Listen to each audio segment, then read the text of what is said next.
All right, hello, and welcome back to another episode of the Wealth Building for Dummies podcast. My name is Kyle Demian. I'm joined here with two people today. I've got two special guests, Renji Matthew, who is our usual co-host, and then also today we've got Richard Taylor, who is the founder of Hold My Hand Wholesale, right? That is correct. That's correct. Amongst other things, correct. Amongst other things. Absolutely. Awesome. Well, thanks, Richard, for taking some time out of your day to meet with us and to help us learn and understand how just about anybody can get into real estate with little to no money and how they can start a business, grow it, expand it, and scale and start to get into real estate investing. A lot about what we talk about on our podcast is how to build wealth.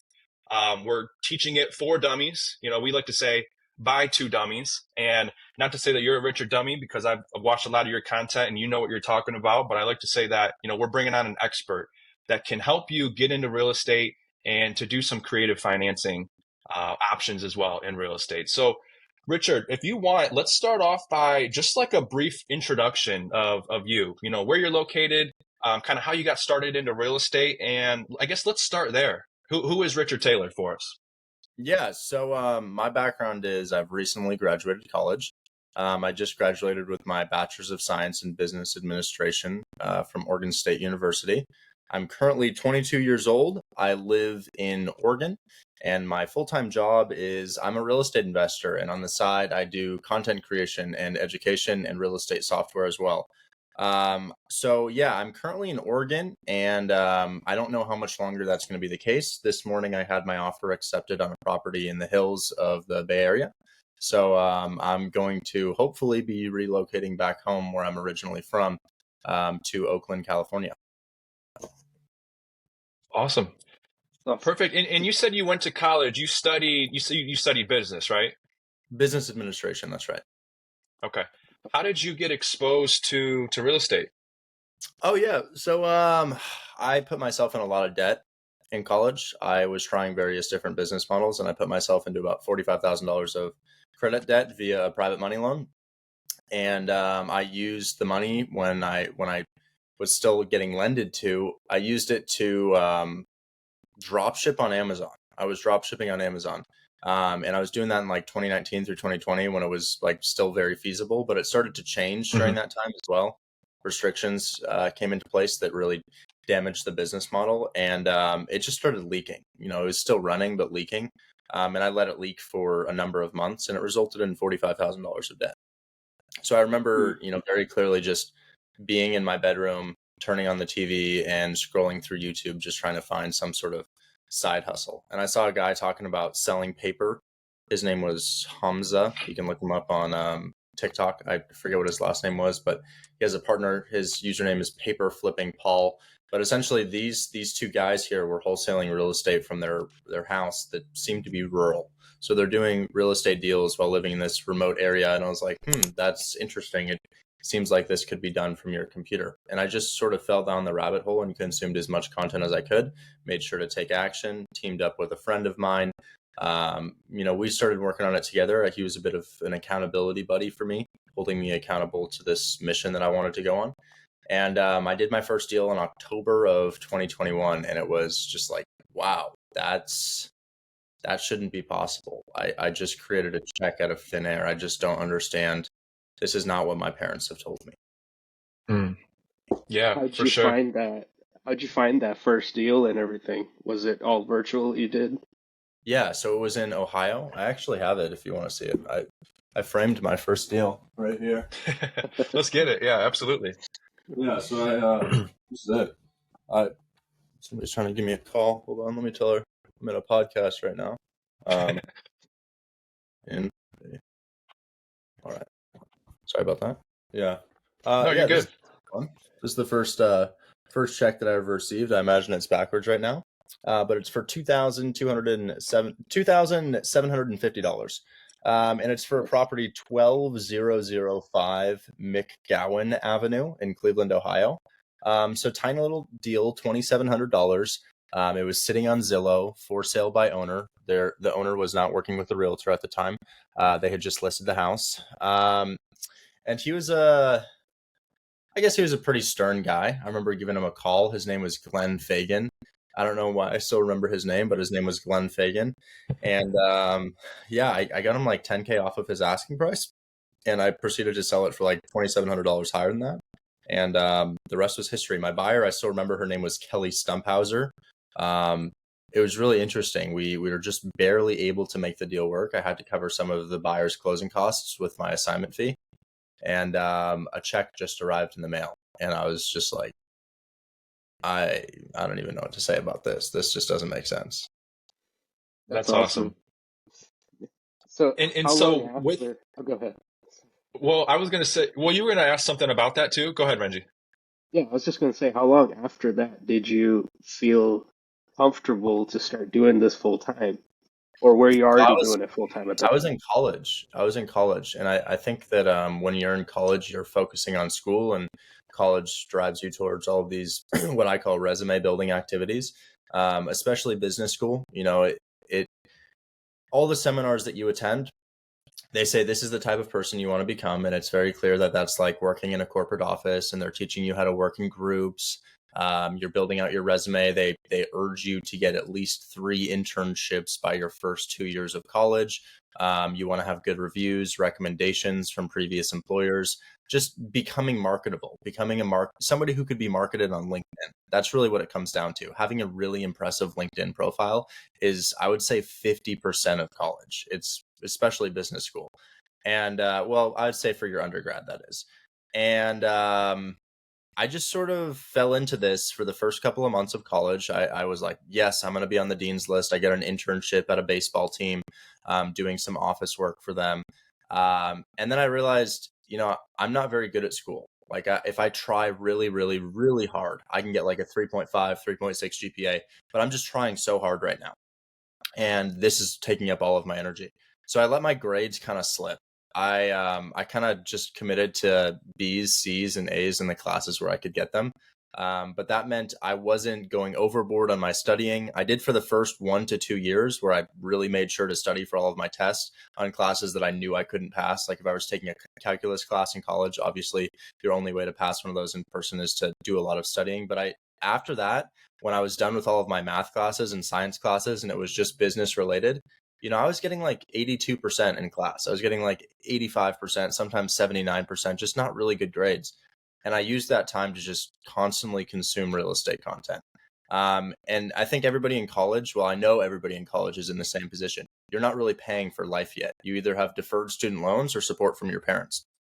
So life hasn't really hit yet. So if you fall into the trap of resume building and trying to build up your LinkedIn profile, that's what you're going to have by the end of college. And you're going to find out that you're worth about $55,000 per year, which is not livable in 90% of cities in the United States.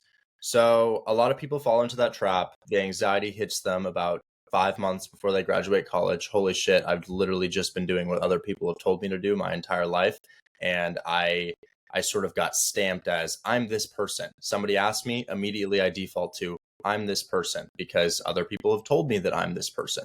And then we have this massive existential crisis of, wow, life in the United States for people who get a college degree is pretty mediocre. You really have to figure out something unless you're a doctor, engineer, lawyer. And then the trade-off is you're just never, ever, ever going to see your family. You're never going to have any free time. So I spent all of my time in college getting mediocre grades, and I graduated. I mean, hey, I still got this. I still got my diploma. It doesn't change because I have because I graduated with a 3.0, 2.9 GPA. But what does change is my lifestyle. Moving into over $1 million property after graduating college less than a year ago is what I saw for myself. Whereas other people just got caught up in the, I want a really impressive LinkedIn profile. And unfortunately, that advice all came from people who were born before the internet was created. And I like to think to myself, go back in time to your professors, to your parents, and pull out this, show them this. They won't say, oh, wow, cool. What is that? You'll be on the ground. I'm thinking hands behind your back, probably like maybe scraped up face. And they're going to say, you're ET. I've seen the movie. I know I need to take you to the government. This thing that you have that allows you to look up any question you have in the world and watch the experts of the world talk about topics that they're passionate about. You're an alien. That's not real. And essentially, I'm thinking to myself, why am I listening to these people? Why am I trying to have like advice come from people who would consider the thing I carry in my pocket every single day a literal piece of magic. And I run it back in my head over and over again. And I'm like, there's no way that I wouldn't be tackled to the ground for pulling this out in 1980. There's just no way. When all of their like fundamental life experiences were happening, just completely different to mine, to the point where they would consider my reality magic.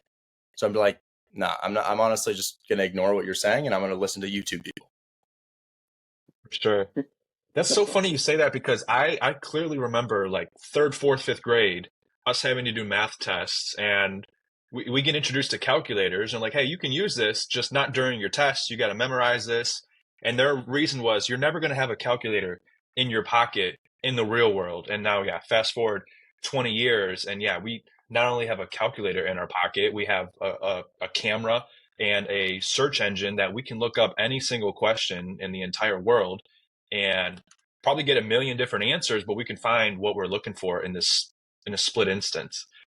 So yeah, you're spot on. Absolutely. Absolutely. And you mentioned a couple of things too, like you were in debt, you were in college, didn't really have any money, and you were in Oregon, and your first property was all the way across the country in Ohio. So most people think or have this misconception that when you get into real estate, you've got to have a bunch of money. You've got to have a real estate license. You have to do something nearby. You have to go visit the property. Can you go back to like that first deal, and specifically, was there a reason you chose Ohio, or you found that property in Ohio? And also just to make sure, like, you didn't have a real estate license at all at the time, right? I still Okay. don't have a license. I don't foresee myself getting a license. There's so many loopholes to having a license, and honestly, the big reason you get the license is for the MLS. It's kind of bad. It's kind of a bad search engine. I'm not gonna lie. Like, I was talking to this realtor yesterday, when I was making an offer on my primary residence, and I offered $25,000 down on $1.37 million, and the realtor was offended by my offer, and then the seller said yes. And the reason the seller said yes is because I used PropStream and they used the MLS. The MLS shows you the comps and the values of surrounding properties. PropStream shows you their financial records.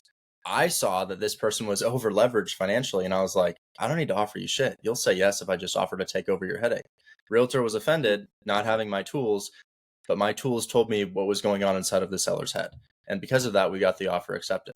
So, honestly, the other part about being an agent is being able to list on the MLS. Flat fee brokerages. Just call up a flat fee brokerage, get a limited power of attorney from your seller. And when we were like, but how do I get the seller to sign that? It's just fine print in the contract we send them. It's like massive, massive contract, fine print. You can list this on the MLS. So what? They sign a contract that says I can list it, and then I use a flat fee brokerage, and I act as the seller, and we list the house on the MLS with somebody who takes $300 for the entire listing, and I get the rest of the commission. So I quite literally make agent commissions without being a licensed agent. I honestly think there's no reason to become an agent today, especially with the NAR just being sued for $1.8 billion for scamming sellers and losing. So lawsuit closed, done deal. Realtors just got in trouble for scamming sellers nationwide. Billions and billions of dollars lost and refunded to sellers. I have no interest in being a realtor. It's funny you say that. Yeah. I've had a lot of friends and family ask me, why don't you get your license? Because we do real estate also. And I'm like, there's no point. I feel like I'll be trapped if I had my license, more so as a wholesaler or just an investor. Yeah, I don't Because, want a yeah, license. There's only one good yeah, part. It's the credibility you have with boomers. That's yes, really there's really the only benefit is, oh, you're with EXP, I can trust you, even though yeah, you're just getting sued. But that's beside the point. They don't see behind exactly. the curtain, so to speak. They don't see past the facade. So there is that added benefit, when negotiating with boomers. But yeah, you can do this virtually, and I wouldn't get a license. I don't recommend it for anybody right now, especially in this market, because as a realtor, what's your tool? You can help people buy and you can help people sell. And what's your bottleneck in the market right now? Buying and selling, because both are interest rate involving methods. Yep. So, I mean, I just wouldn't. Yeah, Yeah. yeah, And then you had kind of mentioned it too, from when you were talking, like, yeah, if you want to be a doctor, engineer, lawyer, like, yeah, you're going to need college. But, with you being in real estate and, having your own business in real estate and other software stuff too, do you think that the average person, that's a bad question. Do you think that people need to go to college to be successful? And I think I already know your answer based on what you were saying, but what's your thoughts on college for people that want to be successful, want to be entrepreneurs? Just monetary success? However you want to answer it. I'll leave that open to you. I think successful is a bit of an ambiguous term. I'm thinking that success is going to mean, financial success, well-being, and happiness. So I think those are the three factors that go into it. I have a hard time spending my time around people who don't understand politics, economics, who haven't taken econ classes, who haven't taken political science classes, because they don't understand how the economy functions and they don't understand how the world around us functions. So I would say that college was an invaluable experience for myself that I wouldn't trade for anything, and I intend to get my PhD. So I'm gonna go for my PhD, and I hope to attain my doctorate because I think that education is paramount to everything else. I think understanding the world around you is going to be a better vehicle to understand yourself, to understand others, to get in fewer arguments, to get in fewer conflicts, to have better relationships. And then also in terms of educating others around you about who we should be voting for and which policies we should enact, and maybe looking at education being free for everybody so that we can all have this understanding.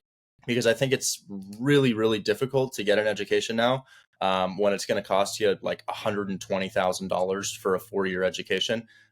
So, I'm of the opinion that everybody should go to college and that there's really no substitute for college, because I think everybody's first answer is, well, I can just use YouTube. The thing is, YouTube is based on your algorithm, which is based on your interests, and you are shown things that you're interested in. College forces you to go through course material that you have no intention of ever studying. And it broadens your horizons and it broadens your perspective and it makes you open to new opportunities. So yeah, I honestly think that college is really, really, really important. And I wouldn't have traded that experience for anything. So I'm really happy that that was something that my family pushed me towards. And I hope to get higher education as well. Absolutely. I love that. Good answer. I don't know if I've ever heard anybody answer that question like that. That was that was impressive for someone that's 22, but you have that kind of worldview, which that makes a lot of sense. And then, back to real estate, you mentioned a couple different things. The way that you are buying your primary residence now versus the first deal, those are two different types of real estate. One's wholesaling and one's creative finance, right? So can you explain what creative financing and wholesaling and real estate are, what they are for those that might be new concepts too? They could be the same thing. Wholesaling is a broad term. Costco is a wholesale company. Costco takes a product from another supplier and then resells it. That's exactly what we do. So creative finance is something you can wholesale. Creative finance just means creating a set of payments or taking over a set of payments in one way or another. Wholesale could be creative finance. It could be a cash deal or a lump sum deal if it's not being done in cash. So they go hand in hand with each other. You can wholesale your creative finance deals. You can own your creative finance deals. I typically wholesale creative finance deals. I'd say 60 to 70% of the deals that my company closes are wholesaled creative finance deals. And then the other 30 to 40% are wholesaled. Well, actually not wholesaled, but flipped cash deals. Perfect. And in regards to creative financing, wholesaling, sub two, like what are the top strategies or ways for you to find deals in this type of marketplace? We mentioned, what the marketplace is, what it's like now, but like, how are you finding these type of deals? What are you looking for? And like, let's start talking about the strategy and the technique of how you're getting into real estate, making money in real estate, potentially without using any of your own cash, if any at all. Yeah, so we have to look at the Federal Reserve's decisions to understand what we're going to be doing in real estate. And I think that's the last thing that anybody thinks about. But honestly, like the Federal Reserve is like the Wizard of Oz. Like, everything that's going on in the economy right now is because the Federal Reserve is pulling the strings. And they have various different switches that they can flick behind the scenes. And this is what you learn about in college. And this is the part that I'm really, really happy I was able to study. But you learn that the Federal Reserve is the regulatory board for the United States economy, and that where the economy is going actually isn't a guess. You know exactly what's going to happen. So the chairman of the Federal Reserve, his name is Jerome Powell, and he does press briefings and he announces when he's going to move interest rates. Interest rates means that money is going to be either more or less accessible. When interest rates are high, fewer people can qualify. When interest rates are low, more people can qualify. When more people can qualify, the economy, specifically the real estate market, is stimulated and starts to go up.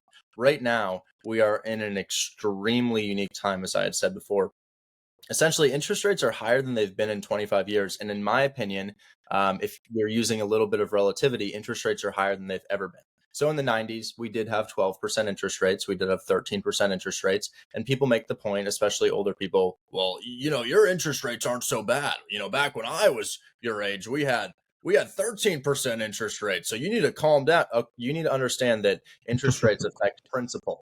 Right? When we have a larger principal balance, your interest rate does a lot more damage, which is why in a 70K house, we can have a 13% interest rate because your payment's only $600 per month with a 13% interest rate. Same interest rate, actually half the interest rate on a $300,000 house turns into like $3,500 per month. Completely infeasible for the people who make the income for $300,000 houses. So that's kind of a word soup and doesn't make a lot of sense. But what you do need to know right now is that people can't sell houses and people can't buy houses. The people who are looking to sell houses have a bottleneck. Their buyers can't qualify. And the people who are looking to buy houses have the same bottleneck. They can't qualify. And if you're an investor, you can't cash flow. So given that we mostly sell to investors and not retail buyers, their main concern is cash flow. They don't have cash flow right now because the loans available to them destroyed by the market interest rates, except for in the lower price points. In the 50 to 150,000, you can still cash flow with market interest rates, but anything above that, no chance whatsoever. However, there's still demand for it. So how do we not swim upstream? Well, we don't get lump sum deals. We don't get deals where you're going to get a mortgage on it, because if you have to get a mortgage on that, it's not really going to sell unless you have a massive, massive discount. So what we look at is, how can we beat that bottleneck? Well, we become the mortgage. We create the mortgage. We create terms for a mortgage. So if your issue is high interest rates, if your issue is not the issue you had in 2021 of low inventory, now we have high inventory, but the interest rates are really high. So it doesn't really matter. It's like high inventory, but you can't access it. So we make that inventory accessible by making a good offer to the seller. I offer over asking price in many of my situations, but I do it on a set of payments, and I make sure that set of payments has lower interest rates than what's currently available in the market. So essentially, I just beat the market at whatever phase it happens to be in. Right now, interest rates are high, so my prerogative is to get interest rates that are really, really low. And a lot of the time, we get 0% interest, because what I found is when you have a seller who's in that situation where their 200, 300K house has been sitting for 100 days, I'm like, I'll give you 350. Everybody's been lowballing them. I offer $50,000 more than they wanted, and they're like, whoa, that really caught me off guard. And now all of a sudden I'm just like attached to that number. I love that number. Everybody's been hitting with me with like 100K below list so that they can qualify for the loan. Meanwhile, you just offered me 50 over. And they're so massively attached by that they don't even remember interest rates. So on deals like 1068 Venture Court in Punta Gorda, we offered 5K over list price, and we got the entire deal for 0% interest. Being able to pay down a house without interest is the best vehicle for wealth in the world. There's nothing better. It's like hitting Bitcoin before it popped in 2012. Like, you only have to wait about 8 years before you own the entire house free and clear. Everything you pay goes directly towards what you owe. In the meantime, you're also cash flowing an insane amount of money.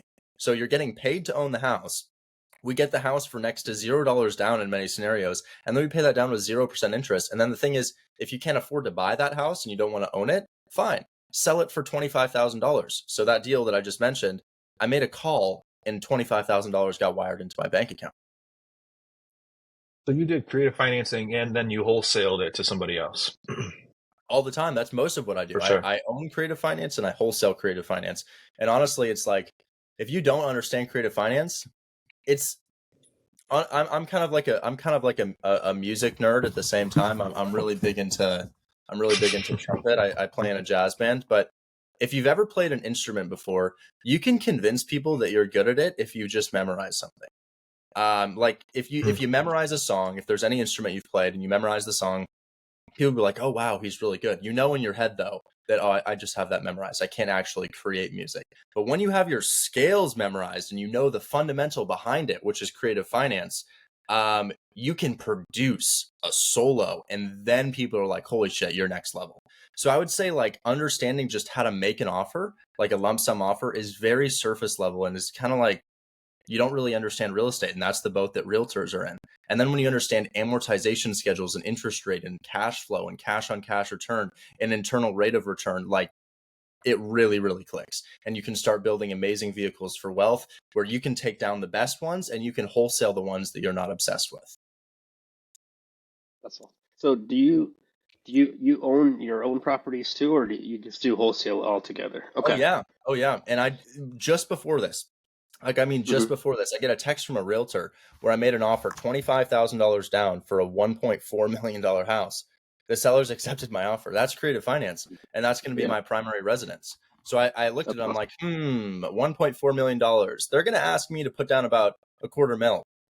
I don't have Mm-hmm. that. I've got about a tenth of that. I've got $25,000 right now. How can I put my 25K to work? I'll just find an over leveraged individual, take over their position. So instead of creating a set of payments here, now I took over a set of payments from the past when interest rates were at their lowest ever. So I'm taking over Mm-hmm. a 3.0% interest rate mortgage, which will never exist again.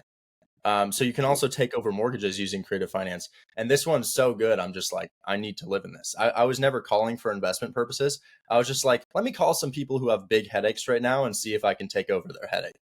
And we actually got really lucky with it. That's really That's what you're awesome. doing with any of this, right? It's just you're trying to find people that have an issue and you're trying to solve that problem for them and find a Exactly. solution that works for both of you, right? So Exactly. that's awesome. It's like playing darts with your eyes closed when you don't understand that. It really is. You may get a deal, and I was getting deals when I like this first one. I'm playing darts with my eyes closed. You will hit the bullseye. You will make points, but not very effectively, and you're going to miss a lot too. Until you Yeah. understand creative finance and what people are looking for, it's going to be a little bit challenging. And not knowing what makes a deal is such an anxiety producing thing, because then you don't know where the market's going. You're like, oh shit, strategies are going to change and I'm not going to be understanding it. But if you just have this fundamental understanding of economics and the Federal Reserve, you're going to be totally fine. Just don't swim upstream. Yep. Awesome. So, what advice do you have for someone that's interested in getting started and they don't know where to start or what to do or where to look to? What advice would you give someone like that? I have a school, and I have an ongoing bet with the internet right now. Find me a school for a better value and I'll give you $10,000 cash. In order to Nice. find a school for a better value, it's going to need to be less than $20 because that's what ours is. It's going to need to be less than $19.99, and you are going to need to secure 7 to 10 hours of live streams per day because that's what we offer here. Set time, 7 to 10 hours of live streams per day for $19.99. Beyond that, that's also going to need to come with a software program in order for you to get the $10,000 to find a school for a better value. And the software program can't be white label. It has to be one of one. So you can't just look at another software program and say, oh, let me just copy and paste that and call it my own. No, you've got to code that from scratch, and you have to spend the $40,000 in cash that we did to have that coded for all of your students. And then beyond that, you have to have the other plethora of resources that we have in Hold My Hand Wholesale. Oh, and the last thing you need, the mentor in the program needs to give you the majority of the profit on every single deal you do with them. But that honestly could be a good way for people to make money. They could try to find a school with a better program, and I'll give them $10,000 cash, but you need 7 to 10 hours a day of education.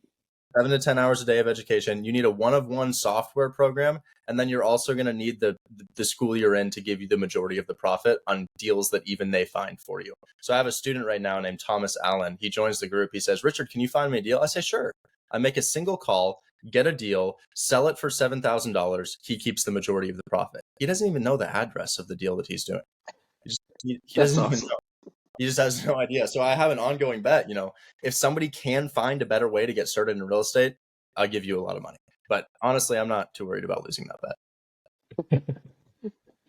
That's You awesome. also had, I'd heard the other day, talk about the 15-year-old in the Discord Oh, that's like in okay. high school and closing deals and stuff, right?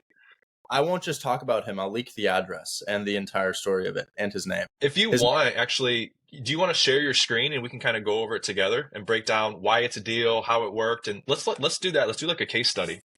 Yeah, I can do it right now. So the kid's name is Daniel McLean. The property is 5234 Cole Road in Memphis, Tennessee. It's fully renovated. It's got a beautiful interior. It's a historic property, renovated, was sitting on market due to the interest rate constrictions. I don't know if you guys can see my screen right now, but I'm kind of going through the photos. We can. Yeah. It's beautiful. It's just like, you got the granite counter or the quartz countertops, you got the backsplash for the pattern, you have the nice wallpaper, you have the fancy oven, the gas range. This is just like beautiful. This is the type of property you want to live in. But it doesn't really matter what a house looks like when interest rates are really high. We found this property listed right here. You can see for 360. But hey, wait a second. It sold for 380. How did that happen? It sold for 380 because a 15-year-old offered them $21,000 over their asking price. They were like, that's pretty good. And they said yes to it. So it was 21K over list. So 380 instead of 359. As long as we can put down 40K and make them payments of, I think, $600 per month. Now, conventionally, you'd have to put down 80K as an investor for this. You use what's called a DSCR loan. You have to put down 20% on those. They're asking 360. 10% of that's 36. You'd have to put down $72,000 and then closing costs. So $75,000. We got it for $40,000 down.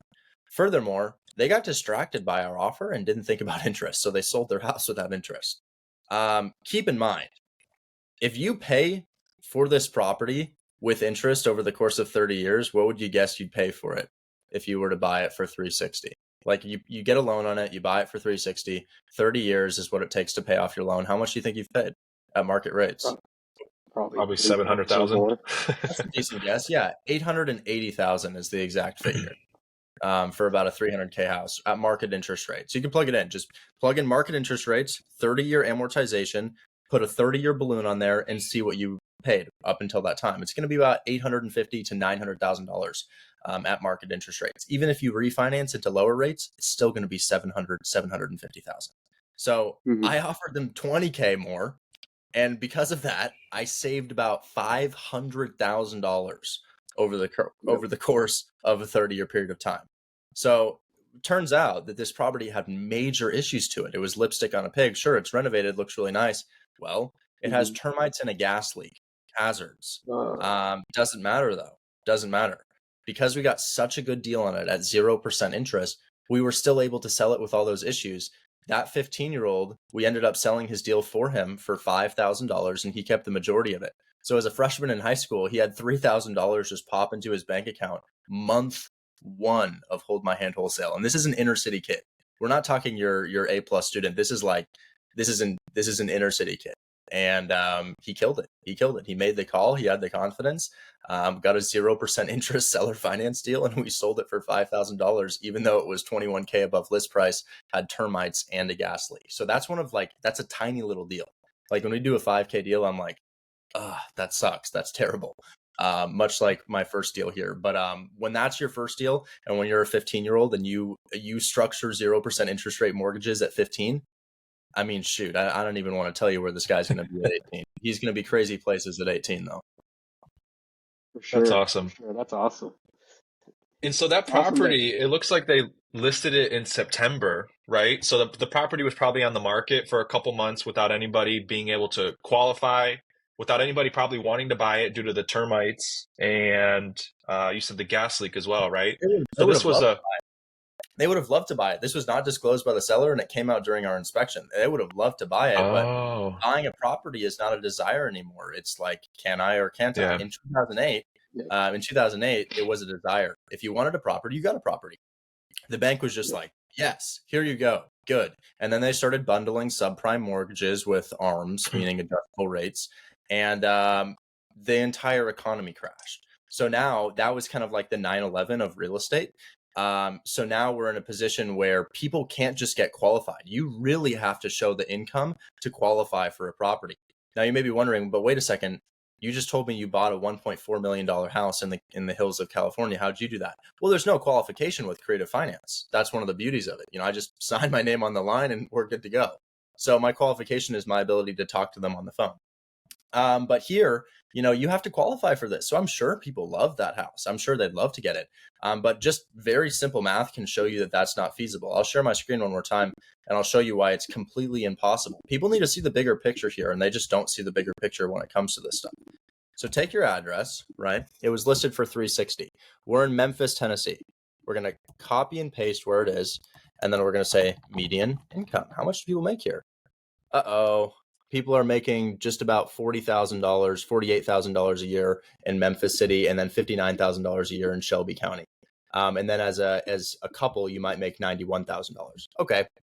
So let's say, on average, people bring about $50,000 home in this market. Well, if we take $50,000 and, you multiply it by 0.85, you pay your taxes, you have $43,000 left. Okay, let's divide your $43,000 by 12, 43,000 divided by 12. You walk away with just about $3,583 per month. Got it. Okay, so that's about what you make if you live in Memphis. We're not including food, rent, car insurance, any of that. You make gross about $3,500 a month. Go to a mortgage calculator. You put in market interest rate, 7.5%. You have a purchase price of $360. Your down payment on that as an individual, let's say they get an FHA loan, 3.5% down. We can take $360,000, multiply it by 0.965 to less your down payment. Their principal is $347. Pop in $347 into the mortgage calculator and then put on your market interest rate.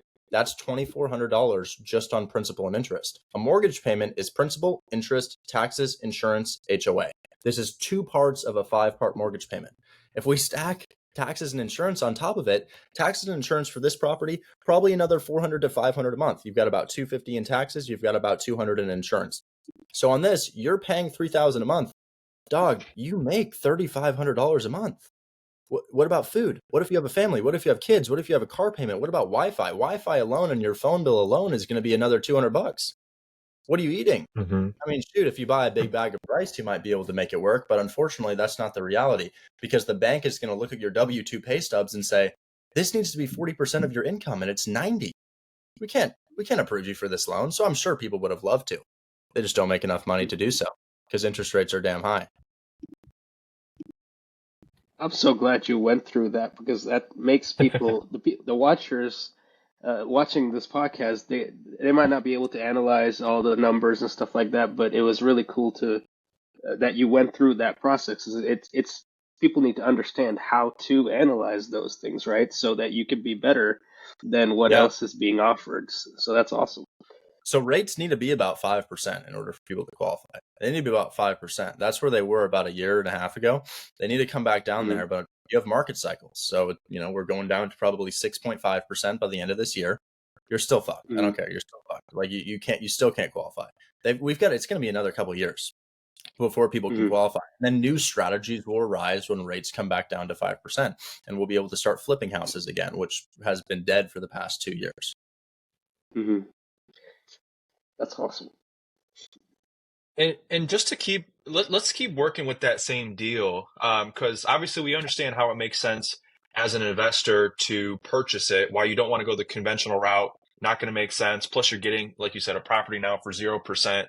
And so you're paying a $40,000 down payment on that $380,000 house that you just bought, and you're paying the seller $600 a month. Right. So I know you guys, I think you said wholesale this deal off, but as the investor that's taking it over, what's that? So I didn't pay anything. By the way, it was free for me and free for the 50 people. So no money for us, but yes, the investor who bought it would put down 40 plus our assignment fee of 5 and closing costs. So their entry probably around 50,000. Perfect. And then for the new person that's maybe hearing this and they're thinking $600 a month, when does the seller ever make back up their $380,000? What does that look like? How does the seller recoup the remaining $340,000 that you promised them? Are you paying them $600 a month for 45 years, or what does that look like? Exactly. So that's a great question. So you both have a longer period of time to pay it, but you gain equity faster, because interest is like an escalator. If you ever try to climb up an escalator the wrong way, the speed that the escalator is moving would be your interest rate. So like you may be putting in all this money or all this effort to climb the escalator, but if it's moving fast, you're making zero gains. Whereas here we have 0% interest. So that escalator is not moving. So while my payments are lower and while it would take me more time to pay that off, in theory, I'm not allocating any money to interest. Interest is just money on top. I don't think people realize this. When you pay your mortgage, it doesn't go down. I don't think people realize it. That's why it takes you 30 years. You pay your loan and it's like, wait a second, I just paid $1,000 and it went down by 200. What? Yeah, that's interest. That's interest. You are climbing a very quickly moving escalator right now. We don't have it. It's frozen. It broke. It needs maintenance. We literally just pay it down and you own the entire house in a matter of like 15 years a lot of the times. Actually, no, more like 10, honestly. We own these houses in like 10 years because of how quickly you get to pay that down. But here's the thing, the seller doesn't want to wait that entire amount of time. So what we do is we balloon them out. So in 7 years, we will have paid, let's figure it out. If we pay $600 per month, we do $600 per month, 7 years, we're going to take 7 times 12, that's 84 months times 600. So we pay it down by $50,000, meaning we have a $380,000 purchase price. We put down $40,000 with the seller, and then we less our $50,000 that we pay down over that time. So we owe $290 in 7 years. The house is going to be worth, I mean, in 7 years, given that our market looks like this right now, and it's just starting to turn up like this. In 7 years, at the end of the next market cycle, that thing's going to be worth $500,000. It's probably going to appreciate about $140,000 over the course of 7 years, which is not even a crazy estimate. Understanding that we've been in a massive downturn for the past 2 years, and now we're just starting to come out of it, the market's going to explode. People are going to lose their mind when rates hit 6% again. So that house will be worth $500,000 conservatively. It could be easily worth $700,000, but conservatively $500,000, and we'll owe $290. Meaning that at the balloon, your investor or you, if you decide to sell it, after paying your realtor, you'll probably net $175,000. Meanwhile, you've been paid to own this property the whole time, and the government's been allowing you to write off taxes with accelerated depreciation for ownership. So it's just like, and then that's not even talking about the fact that I can pick up my phone and be like, what's up, guys? I just bought this house for 0% interest. Let me teach you how to do it. And then I make another like $40,000 of cash flow off the education from just showing that I made it happen. So it's just like multifaceted levels of perfect. And I don't remember if you covered it or not right there, but then if you also put a renter in it, right, and somebody rents it, you have to pay the homeowner $600 a month. Do you remember what that property rented out for? It could be like what, $2,000, $3,000 a month? $2,300. So after all expenses, like you have to take 20% off the top of your rentals just because shit happens. So, after all expenses, you're probably making about $1,000. Probably $600 goes to expenses and such, and then another like $400 to taxes and insurance. So you're getting probably like $800 to $1,000 just to own the house. And then the government's like, yeah, you don't have to really pay taxes because you bought this. So if you I purchase like 30 houses per year, I don't pay taxes. Like I just don't pay any taxes. And honestly, it gets better than that. I'm about to open up an irrevocable trust. Then I'm really not going to pay taxes. Like honestly, This owning real estate is like, it's the key to wealth. It really is. Yeah, I think we were talking about that on a previous podcast. It's like having a business, there's so many tax loopholes, or it's not loopholes, it's tax codes that give you benefits. But real estate is one of the best out there because of the depreciation and all that stuff like you were talking about. It's on another level of any type of business out there, which is awesome. Yeah, it's kind of unfathomable. Like, guys, I'm 22. Like, how much experience could I have? Not that much. Like, really not. Yeah. No, that's really cool to talk to someone as young as you that's doing what you're doing already, because I'm in my mid 30s, and if I would have started doing what you were doing, or at least what I was doing at your age, you can only imagine where I would be now, which is awesome Imagine to a see that. 15-year-old. Imagine how I feel about this 15-year-old. Like I see Exactly. that. I feel the same way about somebody who's 7 years younger than me, because I'm like, holy shit, when you're my age, dude, you'll have 7 years in this and I'm 2 years in this. Meaning, or Yeah. I'm like 2.5 years in this. Whoa. That's crazy. I don't know. I've never seen these emojis before, but that's so funny. I have the new Mac. I have the new MacBook. So if I do things like this, or if I say happy Oh, okay. birthday, it's gonna, like, a ton of stuff's gonna come down. So I guess That's funny. it's the next level of Apple listening to you. Now it's here's what I'm saying in balloons and Yeah. hearts. Yeah. That's It does hilarious. emojis for you. Yeah. So let me switch and ask you this. So give you an instance of when I guess your worst deal or the one of your times where you had one of the hardest things to deal with and everything, and that went right at the end. They went right at the end. Yeah, or maybe Oh like it wow, was like, okay, I don't think this deal would ever pass, but then you're that deal like, I oh, you told you figured out. that Oh, when that I one. when Okay. that deal gets hairier. So there was a $50,000 lien, a mechanic's lien on that house. The down payment was Mm. 40. The down payment was 40. The sellers went from thinking they would get $40,000 cash to, I have to come up with 10,000. When I heard that, I was like, no, they're not doing it. They're not doing it. There's no way. They did it. Yeah. They paid their lien.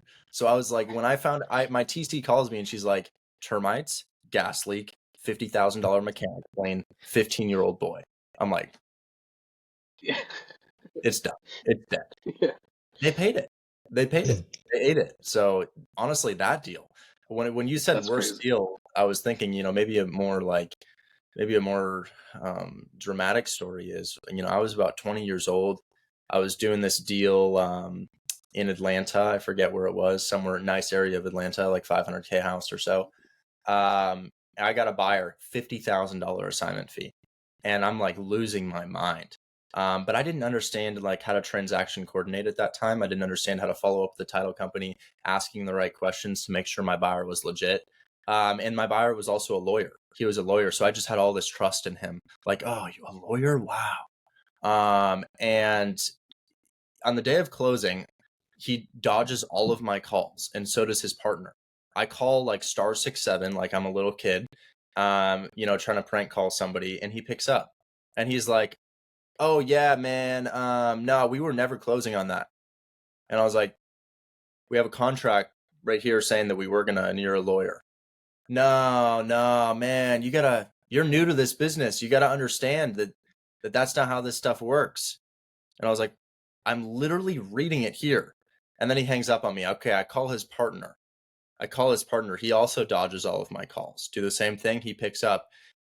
He starts to talk for a little bit, and then he goes, "Oh, I'm breaking. Can't. I'm phone. Right. Faking it," and hangs up on me. Then both numbers block me. I'm here with the seller screaming at me, "Why aren't we closing? What's going on here?" And I'm like, having to say my funding partner fell through, like this happened, and I just got gaslit at the closing table by a literal attorney who also has a title company, and I'm just like, just so many emotions. Like I couldn't even see straight, and here I was thinking that this was going to be a life-changing deal for me. But yeah, it's there's Yeah. shitty deals too. And that Yeah. happened to me 3 times. It happened to me like 3 times. So the lesson is EMD needs to be submitted by your buyer within 24 hours, or you chalk them up as a fake buyer. Mm. You're just That's trying to good. wholesale my That's a deal. good way to You're do trying to that. wholesale. Yeah. So with that in mind, let me ask you this. What is like when you go through those things, like what is your why? What makes you keep going? What's something that keeps you motivated to keep going? I'm really looking for like a Ferrari Testarossa and like a house in the hills, and that's not That's really cool. doable if I give up. That's cool. It's pretty And on simple, that honestly. same note, yeah, on that same note, what's a mindset that someone has to have to do this and be successful? Have you ever seen the movie Real Steel? It's like a robot boxing movie. I Yeah. haven't, Yeah, no. with Hugh Jackman. Yeah. Yeah. Yeah, The little robot goes up against all these big guys, and it just takes an absolute fucking beating. It just gets dogged on. You just it's like Karate Kid where he just gets absolutely dogged on, and then they're like counting while you're on the ground. You get up again. You get up every single time, and you get back on your horse, and you make another call. You make another phone call. And if you don't, that's okay. This wasn't for you. There's a 1% for a reason. You may have, saw the things that I post on my story, and you're like, I really want that. but you don't see what's behind it. You don't see that you're going to take an absolute beating and you're going to get dogged on, and you have to get up again. And if you don't, then you don't want the Testarossa that bad, and that's okay. I'll take it. That's awesome. For sure. How important would you say are like building relationships in real estate? And what advice do you have for people to make sure that they can build like a strong network and relationship base in real estate? So you're going to start off you're going to first start off, with really an unsure voice on the phone. Like, hi, I'm calling about your listing here. I wanted to make an offer. And then your next level is, hi there, I'm calling about your listing here. We professionalize in professionalism at Professional Inc. And I'd like to make a professional sales offer to you. And it's like, okay. And then you start to come into your character and who you are as a person. Naturally, I'm kind of like, passive aggressive and sarcastic. And I just lean into that on the phone, and I mess with people. Like, I'm nice to them, but I mess with them. I joke around. I'm myself. And I went through those phases: unsure, salesy. Now you're yourself. And honestly, relationships are going to build themselves if you can be yourself and if you can have conversations with people. There's no formula to it. The formula is to be the most authentic version of yourself and listen to what the other person's saying. So I like to say, if you were coming to your parents, because that I feel closer to a child than an adult, if you were coming to your parents and trying to convince them of something, you wouldn't like, I deserve this car. I want you to buy me this car for my 16th birthday because of this. Some kids put together PowerPoints to try to tell their parents what they want, but you're not going to deliver that in a salesy way, and you're not going to deliver that in a nervous way. You're just going to come across as like the best version of yourself, because your parents don't care about the salesy thing, and they don't care about you being nervous, and you're comfortable around them. And if you can convince and convey the same way you would speak to a friend, the same way you would speak to your parents, you're going to have a lot of success in this business. But if you're either shy and nervous, not confident in yourself, or salesy, it's not going to work. Salesy can work, but it's not great. It's not authentic, and the deal of a lifetime won't be as often for you. I think Sure. that's the biggest thing, is being genuine to who you are. It goes a long way because others can sense that, right? They can sense when you're being fake and when you're being honest to yourself, and that's how you build a lot of relationships, right? And You have to last mess long. around. You gotta mess around with them, really. Like, Yeah. Jerry Norton always said, people do business with those they like and trust. The fastest way to get somebody to like and trust you is to bring up common experiences. Bringing up, a lot of realtors are investors as well. So, you can say, I was on the phone with my general contractor earlier. You know how it goes. That's a great way to get them to start talking about, oh yeah, this and this. And I'm like, oh really? Huh? Throw in, and I bet the wholesalers have been blowing you up too. The realtor will like you a lot, and you're going to get the deal. I love it. That's good. What are like your future plans or goals in real estate for you, and like how are you planning to achieve those? I want to become an all-around influencer bigger than real estate. So I'm super into bodybuilding. I post a lot of bodybuilding content. It's on my story right now. But I'm also into politics, mindset, mental health, and just, I guess, becoming the best version of yourself, self-improvement. So I'd like to be an Alex Hormozy style influencer. If you know who Alex Hormozy is, he's really fit. He's really humble. He's got great advice on business, and he's more than just a real estate figure. So you see somebody like Pace Morby, all around real estate. That's what he lives for. 2 million followers. Alex Hormozy, 12 million followers. He's younger than Pace Morby. Why? Because he was broader. So I love what Pace is doing, and I aspire to be like him. But at the same time, I look at somebody like Alex Hormozy, and I'm like, I would much rather be this person who's known for more than just real estate, who also talks about the inherent mental health challenges that come with being an entrepreneur, and how to take care of yourself, and the fact that I don't consume any alcohol whatsoever and haven't for 7 years. And why would I do that? What's the point of me doing that? I want to talk about all of these things that are broader than real estate, and I want to encourage people to educate themselves conventionally, and then I want to encourage them to also explore the entrepreneurial side of things. So long-term goal for myself is I want to continue to do my real estate thing, but I'd like to be known for fitness as well, as I'm posting about fitness every single day on my social media pages. So I'm hoping that it all kind of comes full circle, everything merges together within my personal brand. That was one of my questions I was going to ask is who do you look up to and try to emulate? So I'm guessing Alex Hormozy is the answer there, right? Yeah, he's That's great. cool. He's great. It used to be exclusively real estate influencers, but I think about spending time around them, and I think about like, not only do you not believe in college, you're against college. You're against it because your entire existence is you don't need college to be successful. But what does success mean? Success, just monetary success? Okay, sure. You don't need college to just find monetary success. Fine. But in order to become a well-rounded individual who's not bigoted and biased, as so many are in our country right now, you have to understand diverse communities, and you have to understand new cultures, and you have to be open to new ideas. And most importantly, you have to be open to being wrong. And college teaches you how to be wrong. And if you can be wrong and you can live being wrong, in my opinion, that's what it means to be a man. It's a good viewpoint for sure. Live being wrong and learn from those mistakes. That's a good viewpoint. That's a Yeah. good way to I grow. got bodied by a student in my Discord live stream yesterday. He was way more. He was like a 70-year-old man, way more well versed in loans, talking to me about loan to value ratios. And I just sat back and I was like, wow, thank you so much for sharing that perspective with me. I'm open to being bodied by everybody around me, because I'm sure that there's something that everybody can body your understanding in. And if you take their understanding and you add it to your own, you're just stacking another person's brain on top of yours, and it's you're gonna achieve what you want to achieve. Yeah. That's cool. Absolutely. Awesome. Well, as we kind of wrap up here, a couple of quick last questions for you. And I kind of want to throw this to you, Richard. Was there any questions that you think that we should have asked, or is there kind of anything else that we should leave to the viewers so that they could go out and get started in real estate as well? A couple key pointers that I think you should literally write down on your whiteboard and not forget. When you pursue this business, and if you're watching this video, there are multiple other businesses that are going to be pulling on you. This, like Bitcoin. Oh, you see Bitcoin right now? It's so high. It's really high. If you've heard about it, you're too late. And every other business in between.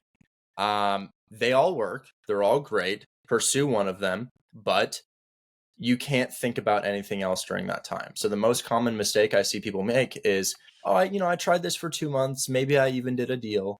Let me try this now. No, that you are literally failing right there. You're literally you're knocking yourself out. You're shooting yourself in the foot.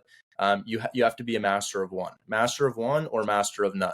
That's the word that I live by. So you have to ignore this shiny object syndrome, where TikTok is pulling you in a million different directions, and whatever you're seeing on social media, like this video, is pulling you in a million different directions. And sometimes you have to see somebody like me and say, well, I like what you're doing and it's a great business model. I'm already invested in this thing. And you really just have to continue to go further within your path. And then also the other thing, if you start any business model, specifically real estate and especially sales businesses, just don't even think about it. Just do. It's like jumping off of a cliff into water. You'll be fine. But if you think about it, you're never going to do it. You literally just need to pick up the phone, and you don't need to think about how you're going to fail, because you will fail. You just need to eat it. You just need to eat the failure and do it again. If you continue to eat the failures, you will succeed. So honestly, any kind of analysis paralysis or hesitation, just honestly just say failing is part of the process and I'm going to embrace that. And then hop on the phone, have a realtor say, you're an idiot, this is illegal, never call me again. Eat it, and then do another call. That's my best advice. Avoid shiny object syndrome and don't hesitate. It kind of goes along with the two last questions we were going to ask you too. We'll ask the other one first, and then we'll see if you have a different answer for the second one. But yeah, what's the worst advice you've ever received in life? I think we already talked about this, but resume building activities. I've seen so many of my friends at my stage putting in so much effort. I got to go to my internship. I really have to be dean's list. I really have to have a minor. I really have to have a double major, because then I'll be more impressive. Don't listen to people who were born before the internet. They have good life advice, but they don't have good career advice anymore. The American dream died in 1990. You can't buy a house for $30K anymore and now sell it for $900,000 later. That's not, it died. It's dead. It's gone by. So honestly, listen to people who were born before the internet, but about their life experience and their life advice. their career understanding couldn't be more opposite to yourself. Remember, teleport back to the 80s, 90s, even the year 2000. Pull this out of your pocket. They're going to tackle you. They will. They're like, I have to show the police. There's no way, there's no two ways around it. You have, my camera is this big and you have this little thin, tiny thing in your hand and you can record 4K video. I have to take you to the police. I'm sorry. I hope you understand. Don't listen to them. Just don't listen to them. You can listen to their life advice, but understand that your ability to attain success, theirs was the library. Yours is what they would consider a supercomputer from Mars. So you really want to make sure that you're only taking in their life advice and not doing their resume building activities, because they like to think that their come up was the same as your come up. Not only did they not have access to the internet, but the climate that they grew up in the 70s and 80s and 90s, the American dream was alive and well. You ever notice that we had all of this sexism back in the 50s, but yet somehow the man who lived and worked in the car factory could afford a 5-bed, 4-bath property and support his entire family and the RV and go on vacation?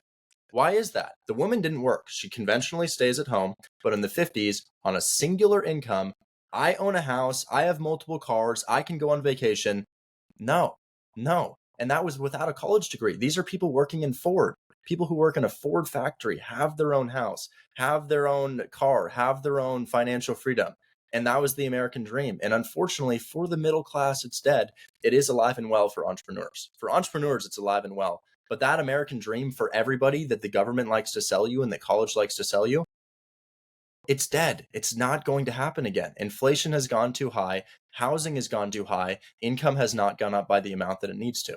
So, you need to figure out something else. Don't listen to people who lived a completely different reality, both in their come up and with the resources that we have available to us to achieve the level of success that we can.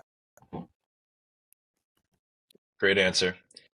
Awesome. Renji, any other questions you want to ask him before we wrap up? How can, like, let's say I started on your program. What's the next, like, how would they go about starting with your program and stuff so they can get into the real estate? Show up to class, honestly. It's just like, I say it's like the gym. You can join Hold My Hand Wholesale, but I tell everybody you probably won't succeed. Like, we have 1,500 members. How many are doing deals? 100. How many show up to the live streams? 100. You can be in school, you can be in the gym, but if you don't show up to class, you won't succeed. So I don't give you a course. I give you a class. I give you what we just did right here, everything we talked, from the motivation to the ideas to the actual analyzing of the deals. That runs 7 to 10 hours a day, Monday through Friday, and then 4 hours a day, Saturday and Sunday. So you have more class than you can possibly attend. I don't expect you to show up to all of it, but attend the classes. And honestly, if you're worried about success, consider, how did an inner city 15-year-old, how did he do it? He showed up to class because he's in class, because he's in school right now. And he knows that if he wants to pass his tests as a freshman in high school, he's got to pay attention. So he applies the same. And that's one of the principles of school that I love. That's why I'm a big advocate of school, but not for your career, more so for your understanding of the world. But if you show up to class, you're going to understand what to do. And it's kind of linear. All you have to do is show up and it'll click for you. I love it. Awesome. And where can they find you online, and how do they, get to your class, get to your Discord? Like, what's your social media accounts? Just look up Hold My Hand Wholesale. Honestly, like, there's so many positive reviews and podcasts. Like, I went on Jerry Norton. I've been on a ton of different podcasts at this point. If you just look up Hold My Hand Wholesale, all the information that you'll need is going to come up. We try to make it like a really catchy acronym. One of the things that college taught me is marketing. So I'm obsessed with the name to this day, Hold My Hand Wholesale. I think it's incredibly catchy and memorable. Yeah. And that's what we seek to do. We seek to defy the odds, things that people thought were impossible. Keep in mind, 15-year-olds can't sign contracts. Like, legally, you can't sign a contract. So this is like, look it up. Can I do real estate at 15? Rats. Got to be 18 to get your license and got to be 18 to sign a contract. But Hold My Hand Wholesale is going to change that reality. It already has changed that reality with multiple 15 and 16-year-olds who now have deals under their belt. So honestly, all you have to do, Google Hold My Hand Wholesale. Look up my I guess we don't have a chat in here, but my Instagram is just my name. I don't have any dots, underscores. I'm Richard Grandin Taylor. If you look me up on Instagram, that's where I am. TikTok, Hold My Hand Wholesale. YouTube, Hold My Hand Wholesale. Program, Hold My Hand Wholesale. Instagram is just my name. Other than that, I think that's a good end to our show. Richard, thanks for taking some time out to drop some knowledge and wisdom and, teach people new ways to get into real estate, which, you've been doing now for, you said 2020 or 2021? It's been I did 21.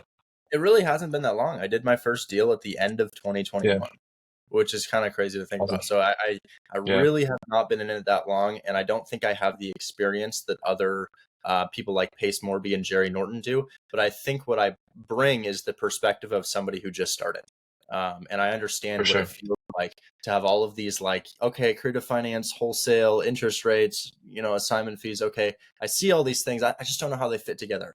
I remember vividly what it felt like to hear the stuff, to be excited by the stuff, and to not remember how to implement any of this, and to be extremely overwhelmed and anxious about how you're going to start in this business. And what about title companies? And what about my buyers? And how do I do this? And all I can say is show up to class. You just got to show up to class. And every time you show up, all these puzzle pieces will start to condense and condense and condense until you see the picture.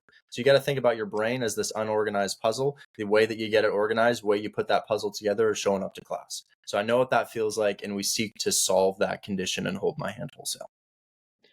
Perfect. So to get more of Richard and to get access to his class and his Discord group, Hold My Hand Wholesale, make sure to reach out to him on social media. And until next time, we'll see you guys on the next episode of the Wealth Building for Dummies podcast. Take care. Thank you.